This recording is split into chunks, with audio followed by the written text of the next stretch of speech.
வனாந்தரன் சொன்னா வழியே இருக்காரு, ஆண் நடமாட்டமே இருக்காரு, எந்த வழியா போகுதுன்றே தெரியாது.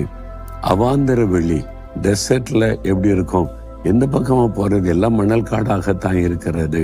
ஆண்டவர் சொல்லுகிறார், அங்கே நான் வழி உண்டாக்குவேன். அப்படின்னா என்ன அர்த்தம்? வழி இல்லாத இடத்துல நான் வழி உண்டாக்குவேன்.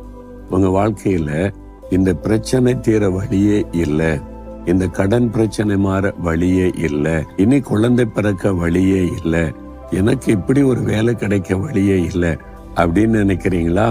வழி இல்லாத இடத்தில் வழி உண்டாக்குற தேவன் அவர். தேவன் தன் பிள்ளைகளுக்கு ஒரு வழியை திறக்க சட்டத்தை கூட மாற்றுவார்.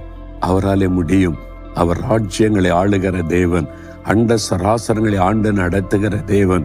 உங்களுக்காக அதிகாரங்களிலே கிரியை செய்வார், உங்களுக்காக தலைமையிடத்திலே பேசுவார், உங்களுக்காக சட்டத்தை கூட மாற்றுவார்.